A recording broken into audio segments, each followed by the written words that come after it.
de la règle 144.2 obligerait la Chambre à retarder le prononcé de sa décision, dans l'attente de la préparation d'un exposé détaillé de l'ensemble des motifs qui sous-tendent tant les constatations qu'elle a tirées des preuves que ses conclusions de droit.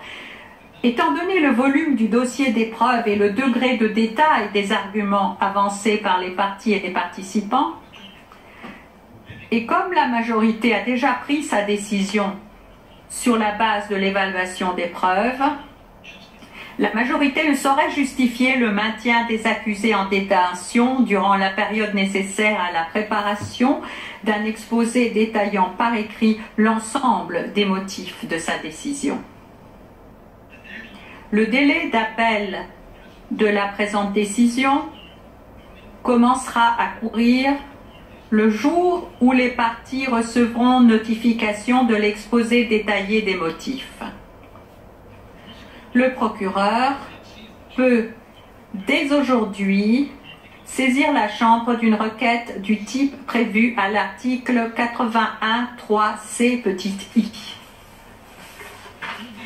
Par ces motifs, la Chambre, à la majorité de ses membres, dit que le procureur ne s'est pas acquitté de la charge de la preuve conformément à la norme applicable telle que prévue à l'article 66 du Statut de Rome. Fait droit aux demandes d'acquittement présentées par la défense de Laurent Gbagbo et celle de Charles Blé-Goudet concernant l'ensemble des charges portées à leur encontre. Ordonne la mise en liberté immédiate des deux accusés conformément à l'article 81.3c du statut. Non, s'il vous plaît, non. Non.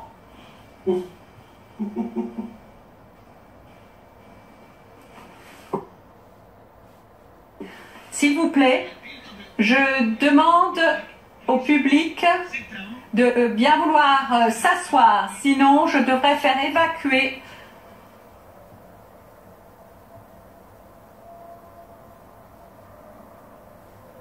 la galerie.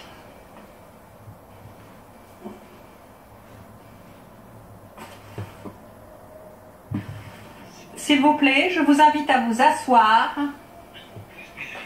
et à adopter un comportement approprié.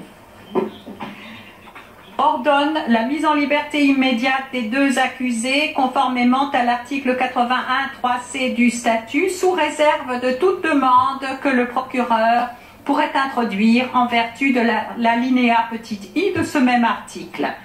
Décide que les délais d'appel de la présente décision commenceront à courir à la publication de l'exposé détaillé des motifs de celle-ci. Dit que les demandes de mise en liberté actuellement pendantes sont désormais sans objet. Madame le juge Herrera Carbuccia a déposé par écrit une opinion dissidente. Ainsi se conclut la décision orale de la Chambre. Et je me tourne maintenant vers le bureau du procureur pour demander si le bureau du procureur souhaite présenter une requête au titre de l'article 81.3c i du statut.